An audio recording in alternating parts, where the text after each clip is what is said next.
Derek Gow is a renegade. Some would call him a criminal. He breeds British indigenous animals with a view to releasing them into the wild.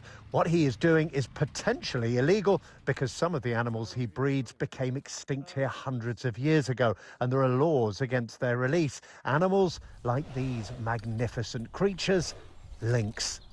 Derek, when was the last time these would have been seen in the wild in the UK? Late Middle Ages, so you're looking at probably somewhere in the region of 400, 500 years ago.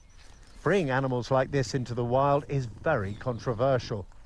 A few weeks ago, 4 lynx were released in the Scottish Highlands. They were caught. One of the cats later died. Police Scotland is investigating the incident. You've got lynx. Did you release lynx into Scotland? I did not release lynx in Scotland. Would you consider doing that? Would I consider doing it? I think it'd be really difficult, and our cats would not be good candidate cats because they're so tame. The creatures that should be here aren't here because of what we did in the past, and now that we just don't need as many sheep or all the food in theory that where the landscape's here to produce, why can't we start to restore some of the lost creatures to it?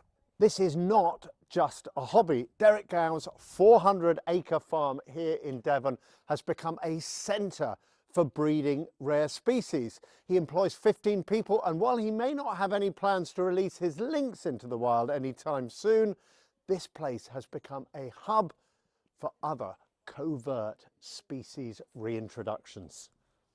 We work pretty hard. It's a girl. Some of his team are weighing water voles. 110. So you've got some growing to do, my love. Gow says he's released some 25,000 of this once common, now endangered species over the years. He's also responsible for releasing dozens of these beavers into the wild here in the UK. And he's working with other species. The last recorded UK breeding pair of black storks was in 1416.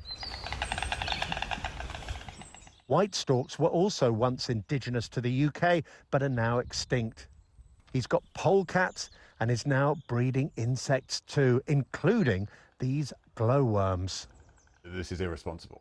You don't know the damage that could be done. You don't know the financial impacts that could be caused. Where are the impact assessments? And in the event that we end up in a position where they need to be controlled, there is no ability to control those species. So I think it really is irresponsible. Derek Gow says the UK is facing an urgent nature emergency, and government rules on reintroductions are too restrictive, too complex and far too slow. You're making unilateral decisions without regard for what the regulations say you should do. Well, I'm making unilateral decisions, but those decisions are to release, I don't know, a lot of benign water voles. I'm doing good things. I'm on the side of the small and oppressed. I don't think I'm doing anything bad. He plans to release these Scottish wildcats later this year. Now, Gow's activities may sound noble, but his approach is divisive. Some see him as a courageous visionary, others regard him as an arrogant maverick whose animal releases could do more harm than good. Justin Rowlatt, BBC News, Devon.